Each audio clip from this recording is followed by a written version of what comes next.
이번 시간에는 고장률에 대해서 한번 해보도록 하겠습니다. 이 고장률은 공식을 좀 외워야 되는 거죠. 나중에 다음 우리 학기나 그 다음 학기 정도에 우리가 이제 이 과목에 대해서 집중적으로 들어가 보겠지만 지금은 개론 시간이기 때문에 대충 뭐 어떻게 구성된다 하는 이 정도만 하고 있죠. 고장률은 우리가 어떤 뭐 기계를 사용하거나 이럴 때 이게 고장이 날 확률을 말하는 거죠. 반대는 뭡니까? 고장이 나지 않을 확률을 말하는 거겠죠. 예를 들어서 고장이 날 확률이 0.6%, 0.6이다. 이러면 고장이 안 날 확률은 얼마입니까? 1에서 빼면 0.4가 되겠죠. 그걸 갖다 신뢰도라고 이야기합니다. 고장이 나지 않을 확률을 신뢰도라고 이야기하는 거죠. 그래서 이 우리가 시스템 안전공학, 인간공학 및 시스템 안전공학에서 보면 자격증 시험을 치다 보면은 계산 문제들이 몇 개 나오죠. 그 중에 아주 단골로 많이 나오는 겁니다. 그래서 우리가 과목을 집중적으로 공부할 때는 공식을 외우죠. 공식을 외워서 하는데 실제로 몇 개 나오진 않습니다. 공식을 많이 나오는 문제들이 있죠. 그래서 그 중에 이제 고장률은 아주 많이 나오는 문제입니다. 그래서 뭐 공식이 어렵고 그렇지는 않아요. 외우면 되는 거죠. 외우고 이해하고 적용하면 끝나는 겁니다. 그래서 실제로 문제를 통해서 우리가 이제 다 외우게 될 것입니다. 문제를 풀이하는 과정에서 이제 외우게 되겠죠. 그렇지만 지금은 어떻게 돌아간다 하는 어떤 식으로 구성되어 있다 하는 정도만 알아놔주면 되겠습니다. 자, 그러면 고장률 중에서 고장의 유형에 대해서 한번 볼까요? 우리가 어떤 뭐 기계라든지 이런 것들이 고장 나는 유형에 대해서 한번 알아봅시다. 초기 고장, 우발 고장, 마모 고장 이렇게 나눕니다. 초기 고장은 맨 처음에 이제 어떤 물품을 만들었을 때, 뭐 자동차 같은 것도 마찬가지겠죠. 초기에 나타나는 고장의 유형을 말하는 겁니다. 처음에 고장이 날 때는 어떻게 합니까? 처음에 이제 물건을 만들었다고 생각해 봅시다. 그러면 결함을 찾아내겠죠. 처음에 이제 자동차를 하나 만들었다고 생각해 봅시다. 그러면은 결함을 찾아내겠죠. 어디가 잘못됐는지. 결함을 찾아내어서 고장률을 안정시키고자 하겠죠. 고장률을 떨어뜨리고자 한다 이 말입니다. 맨 처음에 만들었을 때. 그런 고장의 유형을 초기 고장이라고 하고 감소형이라고 이야기합니다.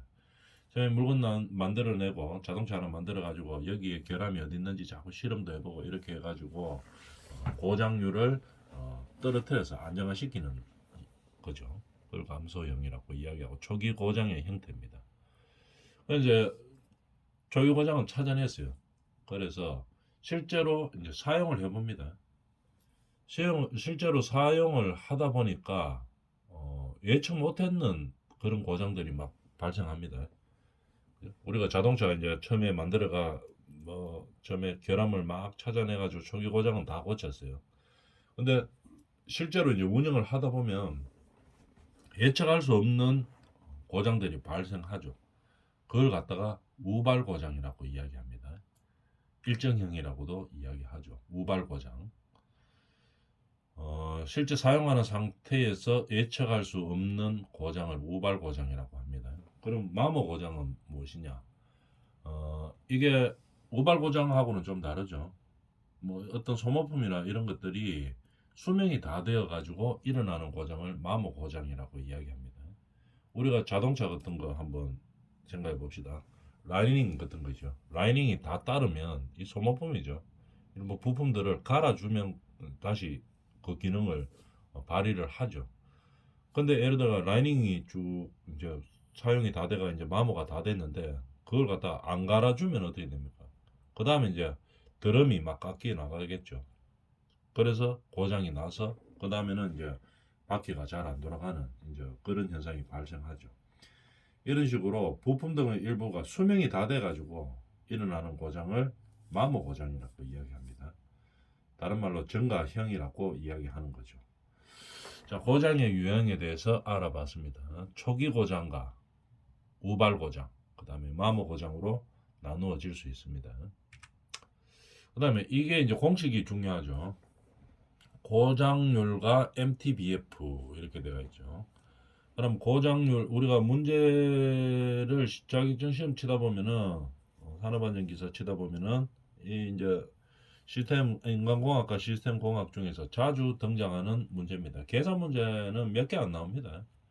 한 서너 개 이렇게 나오는데 매 시험마다 그 중에 이제 단골로 등장하는 문제죠. 고장률을 구하라. 그럼 공식을 외워야 됩니다. 고장률은 어떻게 구합니까? 총 가동 시간분의 고장 건수 이렇게 이야기합니다. 몇 건 고장이 일어나느냐 이 말이죠. 1000시간 중에 고장이 뭐 5번 일어난다. 이러면 1000분의 5 이제 이런 식으로 되겠죠. 그래서 고장률을 란다라고 이렇게 표시하죠. 란다. 고장률은 총 가동 시간분의 고장 건수입니다. 그 다음에 평균 고장 간격을 영어로 MTBF라고 이야기합니다. 평균 고장 간격. 그럼 그걸 풀었으면 어떤 의미가 있는가를 보면 고장 발생 순간부터 수리가 완료되어 정상 작동하다가 다시 고장이 발생하기까지의 평균 시간을 말하는 겁니다. 알겠죠? 다시 한번 보면 봅시다.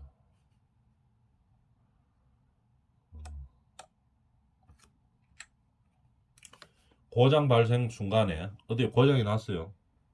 그 다음에 수리를 했겠죠. 수리를 완료하고 그 다음부터는 고장을 고쳤으니까 계속 정상 작동했겠죠. 정상 작동을 하다가 다시 고장 나는 때까지의 평균 시간을 뭐라고 이야기합니까? 평균 고장 간격이라고 이야기합니다. MTBF. 요거 MTBF는 뭐라고? 고장률 분의 1입니다. 란다 분의 1. 이렇게 되는 거 알아놔줘야 되겠죠. 고장률 분의 1이다 하고 그 다음에 신뢰도는 E는 어떻게 R 분의 T죠. 그럼 R은 뭐냐 하면은 요거죠. 요 고장 건수 요걸 말하는 거죠. R 분의 T. 요걸 갖다 신뢰도라고 이야기합니다. 신뢰도를 다른 말로 하면 뭐겠습니까? 고장이 발생하지 않고 잘 돌아가는 확률 그걸 말하는 거죠. 신뢰도. 고장이 발생하지 않을 확률입니다. 불신뢰도는 뭡니까? 고장이 발생할 확률이겠죠.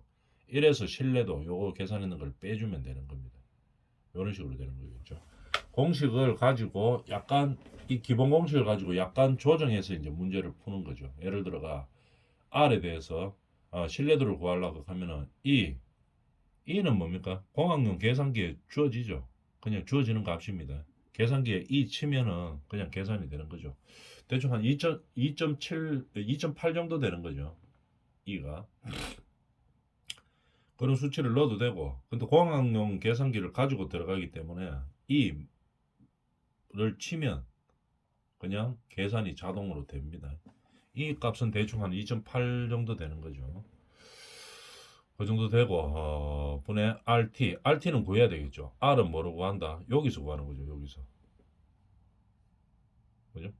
R이 필요하면은 이걸 갖다가 비례식으로 해서 넣으면 되겠죠. 뭐 주어진 값에서 요 R을 구해주면 되고 그 다음에 T를 구하라. 이러면은 T는 뭡니까? 요 가동시간 주어지겠죠. 주어지는 겁니다.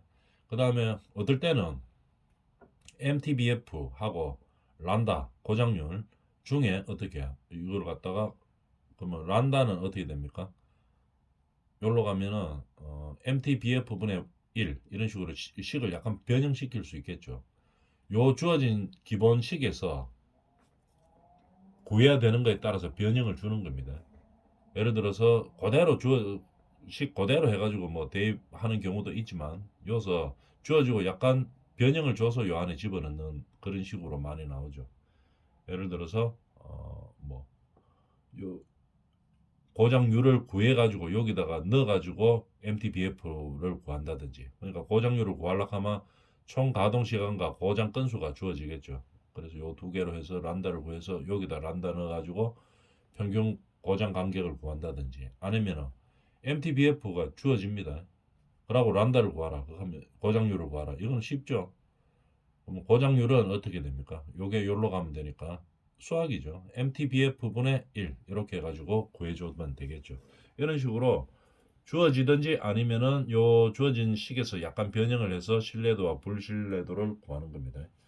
그러면은 쉬운 문제를 하나 간단하게 볼까요? 많이 나온다 하니까 어떤 식으로 구하는가 하면은 이렇게 되는 거죠. 예를 들어서 문제 한번 볼까요? 고장률이 1시간당 0.01로 일정한 기계가 있다. 고장률이 주어지는 거네요. 그죠? 0.01로 주어지는 겁니다. 그 다음에 이 기계에서 처음 100시간 동안 고장이 발생할 확률을 구하면, 요건 고장이 발생할 확률입니다. 그러면 신뢰도가 고장이 발생하지 않을 확률이니까 1에서 신뢰도를 빼주면 되겠죠. 여기서 1 빼기 RT 신뢰도 이렇게 되는 거겠죠. 그럼 신뢰도를 구해야 되겠죠. 신뢰도 구하는 공식이 있습니다. 요것만 신뢰도만 구하면 끝나는 거죠. 1에서 빼면 되니까. 신뢰도는 어떻게 구합니까? 공식을 암기하고 있어야 되겠죠. 아까 여기 있죠. 신뢰도 구하는 공식은 E 마이너스 성이죠. 란다 T 이렇게 되겠죠. 여기 있잖아.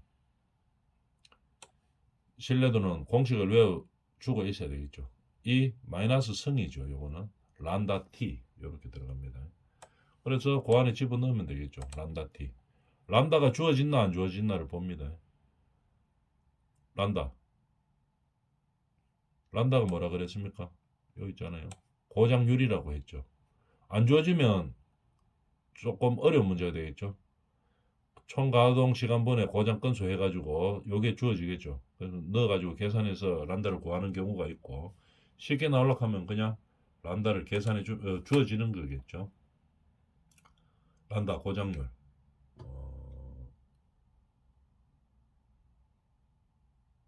이 문제에서는 어떻게 됩니까? 보면 란다가 주어졌네요. 1시간당 0.01로 고장률이 그러니까 0.01이 되겠죠. 그래서 란다 자리 0.01을 넣고 그 다음 처음 100시간 이라 했으니까 t 시간이죠. 100시간 100을 집어넣으면 되는 겁니다. 그럼 이런 공식이 되겠죠. 공업용 계산기로 1 2 마이너스 성분의 0.01 곱하기 100 이래가 치면 그냥 답이 나옵니다. 공업용 계산기는 그렇게 되는 거죠. 그래서 계산해 보면 0.63 이렇게 되는 겁니다.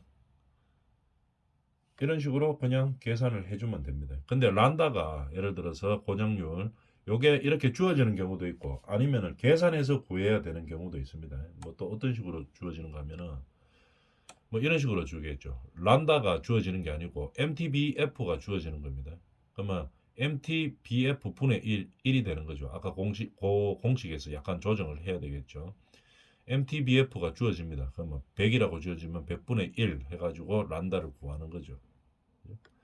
나중에 실제로 문제를 풀어보면 아주 쉽습니다.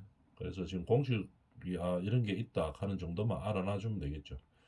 그래서 란다 t니까 란다가 주어지는 것 대신에 MTBF가 주어졌다는 얘기겠죠.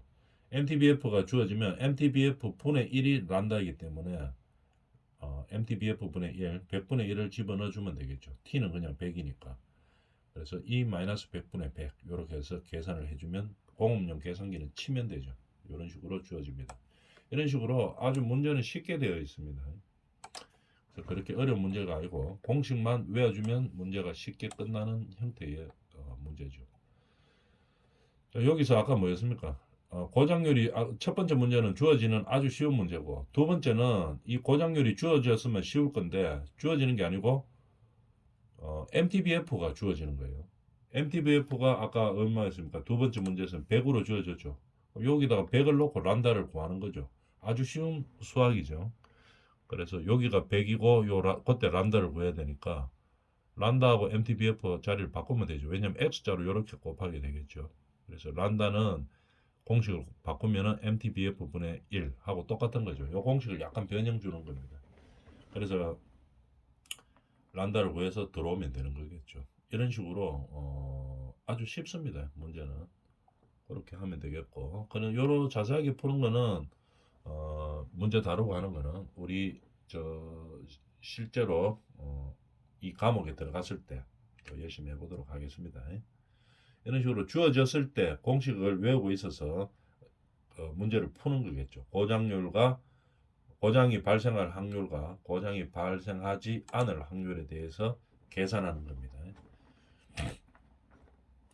그런 계산 문제를 푼다 하는 것만 알아놓고, 근데 아까 이거는 시험에 아주 많이 나오는 문제 유형입니다. 그 다음에 리던던시, 이게 무슨 의미가 있나 한번 봅시다. 일부의 고장이 나더라도 전체가 고장이 나지 않도록 기능적으로 여력인 부분에 부과해서 신뢰도를 향상시키려는 중복 설계를 의미한다. 무슨 말인지 알겠죠? 병렬식이죠. 그러니까 어떤 부품들이 쭉 있는데 하나 고장 나버리면 그냥 전부 다 직렬처럼 싹 다 고장 나는 게 아니고, 리던던시는 설계를 할 때 어떻게 됩니까? 하나가 고장 나더라도 그것만 딱 고장 나고 전체에는 기능적으로 다 고장 나게 하는 것을 막아주는 거겠죠. 그래서 신뢰도를 향상시키는 설계를 리던던시라고 이야기합니다. 우리가 전류에서 직렬과 병렬을 이야기할 때 병렬에 해당하는 그런 방식이죠. 병렬은 뭡니까? 전류가 하나가 차단되면 그것만 딱 차단되고 전체적으로는 차단되지 않는 거죠. 반대로 직렬은 하나가 차단되면 전체 다가 차단되는 형식이죠. 그래서 리던던시는 병렬에 가까운 병렬인 형태를 말하는 겁니다. 리던던시 방식은 병렬 리던던시와 대기 리던던시, M out of N, 이게 뭐 같은 말이죠. N개의 구성 요소 중에서 M개가 정상으로 작동되어 있으면 시스템은 정상으로 동작하도록 구성되어 있는 겁니다. M out of N 이렇게 되니까 N개의 구성 요소 전체 N 중에서 M개가 정상으로 작동되고 있으면 시스템이 정상적으로 작동되도록 만들어 놓은 방식이죠. 아주 좀 괜찮은 방식이죠. 예를 들어서 어떤 제품이 돌아가는데 10개의 구성 요소가 있습니다. 그 중에서 5개, M에 해당되는 5개가 뭐 정상으로 동작되면 시스템이 정상적으로 돌아가도록 만들어 놓은 방식이죠. 그래서 신뢰성이 높아지는 거겠죠. 뭐 한두 개 고장 나더라도 이 기계는 작동하는 것은 정상적으로 돌아가는 형태, 그런 방식으로 만들어 놓는 겁니다. 스페어에 의한 교환, 뭐 하나 고장 나면 그걸 차에 스페어 타이어를 갈아 끼우면 그냥 차가 잘 운행되듯이 똑같은 방식이죠. 하나가 고장 나면 스페어가 딱 교환될 수 있도록 방식을 만들어 놓는 방식입니다. 그 다음에 페일세이프, 페일세이프는 뒤쪽에 자세하게 나옵니다. 여기 나오죠. 그런 식으로 리던던시 방식을 사용을 하는 거겠죠. 자, 그러면 페일세이프 방식은 뭐냐 한번 알아보도록 하겠습니다. 페일세이프의 정의는 인간 또는 한번 읽어봅시다. 인간이나 기계에 과오나 동작상의 실수가 있더라도, 비록 실수가 있더라도 이 말이죠. 그렇더라도 사고가 발생하지 않도록 통제를 하는 거죠. 2중, 3중으로 통제를 가는 겁니다. 실수가 하나 있더라도 페일 세이프니까 실수하더라도 세이프 안전하게 한다 이 말이죠. 그러니까 어떤 실수가 있더라도 동작하는 데 있어서 경로가 여러 개 있겠죠. 그렇기 때문에 2중, 3중으로 통제를 해서 정상적으로 돌아갈 수 있도록 만드는 형태를 페이세이프라고 이야기합니다. 페이세이프는 종류는 다경로 하중 구조죠. 어떤 구조로 있나? 경로가 여러 개 있습니다. 그래 하나가 잘못되더라도 다른 경로에서 정상적으로 돌아가도록 하는 거죠. 하중 경감 구조도 있고, 그 다음에 교대 구조, 다 비슷한 말이죠. 교대 구조 하나가 정상적으로 작동하다 고장이 나도 그러면 반대로 교대되어서 돌아갈 수 있도록 만드는 구조죠. 중복 구조, 같은 의미죠. 여러 가지 경로 중에서 중복이 되어 있다는 말이겠죠. 그 중에 하나가 빠져도 그대로 경로가 지속된다는 얘기입니다. 그다음에 이 페일 세이프 구조도 나중에 우리가 한 과목에 대해서 집중적으로 할 때 조금 알아보도록 하고, 그렇게 뭐 중요한 그런 얘기는 아닙니다. 읽어보면 다 알죠. 페일 세이프라고 하면은 2중 3중으로 통제를 가하는 구조를 말하는 겁니다. 그래서 하나 두 개 어떤 문제가 실수가 발생하더라도 정상적으로 돌아갈 수 있도록 통제하는 것을 말하는 거죠. 그럼 페일세이프의 기능면에서의 분류 어떻게 할 수 있나 한번 봅시다. 페일 패시브, 고장 시에 기계는, 부품 고장 시에 기계는 정지되는 것을 말하는 겁니다. 페일 패시브, 부품이 고장 나면 기계가 그냥 정지되는 것을 말하는 거죠. 페일 액티브는 어떤 형태느냐, 부품이 고장 나면 어느 일정 시간 동안은 운전이 가능한 겁니다. 조금은 돌아간다 이 말이죠. 그때 고쳐주면 되겠죠. 그걸 갖다 페일 액티브 방식이라고 이야기하죠. 고장이, 부품에 의한 고장이 발생하더라도 일정 시간은 돌아간다 이 말입니다. 짧은 시간이지만 일정 시간은 돌아가는 방식을 페일 액티브 방식이라고 이야기하죠. 페일 오퍼레이션, 오퍼레이셔널, 이건 어떤 방식이냐, 부품이 고장 나면 추후 보수 시까지 안전하게 돌아가는 기능을 유지시키는 방식을 말하는 거죠. 페일 오퍼레이셔널 방식이라고 이야기합니다. 알겠죠? 페일 패시브 방식은 그냥 부품이 고장나면 그냥 정지돼 버리는 겁니다. 페일 액티브 방식은 부품이 고장나면 일정 기간 동안은, 짧은 시간이지만 일정 기간 동안은 정상적으로 운행을 하는 겁니다.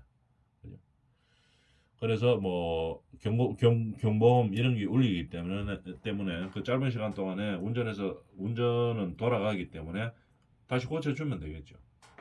그래서 정상적으로 가동될 수 있는 그 방식을 끌고 가는 겁니다.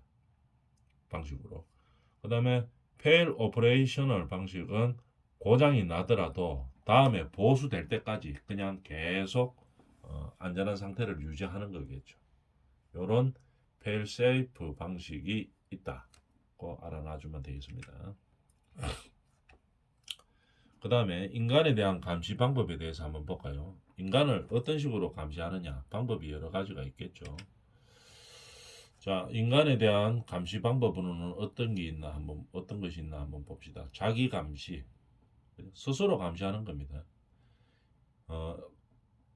인간에 대한 감시 방법 중 자기 감시에 감각이나 지각에 의해 자신의 상태를 알고 스스로 감시하는 겁니다. 행동하는 감시 방법. 사람은 다 감각이 있죠. 오감도 있고, 그 다음에 지각도 있습니다. 이렇기 때문에 자신의 상태를 감시할 수 있죠. 내가 몸이 어떻다 하는 걸 알 수 있습니다. 그걸 갖다가 자기 감시라고 이야기합니다. 그 다음에 생리학적 감시. 생리학적으로 감시하는 거죠, 인간을. 맥박, 호흡, 이런 거 보면 알 수 있죠. 체온, 뇌파, 심장 뛰는 속도, 이런 걸 보면은 알 수 있습니다. 인간 상태를 생리적으로 감시하는 방법입니다. 인간을 감시하는 방법 중에 하나죠. 그래서 우리가 노인들이라든지 이런 것들 상태를 감시할 때 이런 걸로 다 감시할 수 있죠. 이 사람이 건강 상태가 좋은지 안 좋은지 맥박을 보면 알 수 있고, 호흡 속도라든지 이런 걸 보면 다 알 수 있습니다. 그 다음에 체온을 봐도 알 수 있고, 그 다음에 인간을 감시하는 방법 중에 시각적 감시, 말 그대로 시각적으로 감시하는 겁니다. 동작자의 태도를 보고, 움직이는 태도를 보고 감시하는 방법이죠. 태도를 보니까 이 인간을 감시할 때 감시되는 동작자가 어떤 상태인지 보면 알 수 있죠. 그걸 갖다 시각적 감시라고 이야기합니다. 동작자의 태도를 보고 상태를 파악하는 거죠. 그 다음에 반응적 감시. 인간에게 어떤 자극을 줍니다. 자극을 주면 이에 대한 반응을 보고 판단하는 거죠. 예를 들어서 우리 병원 같은 데 가가 건강검진 하다 보면 많이 하죠. 무릎을 뭐 고무망치 같은 걸로 탁 치죠. 탁 치면 어떻게 됩니까? 뭐 반응이 일어나죠. 그때 반응을 보고 인간에 대해서 감시를 하는 겁니다. 아, 이 사람의 건강에 대해서도 뭐 감시할 수 있고 이제 이런 거죠. 어떤 자극을 줬을 때 반응을 보고 판단하는 거. 환경적 감시. 어떻게 환경 조건의 개선으로 인체의 안락과 기분을 좋게 해 정상 작업을 할 수 있도록 하는 방법을 말하는 거죠. 이런 걸 갖다가 환경적 감시라고 이야기한다. 간접적인 감시 방법이죠. 직접적으로 반응을 줘가지고 감시하는 게 아니고 간접적인 감시 방법으로 뭐 환경 조건을 개선해가지고 사람이 기분이 좋고 편안해지면 어떻게 됩니까? 정상 작업을 할 수 있는 가능성이 훨씬 더 좋아지겠죠. 이렇게 정상 작업을 할 수 있도록 하는 방법 이걸 갖다가 환경적 감시라고 이야기합니다. 자, 락 시스템은 다음 시간에 하도록 하겠습니다.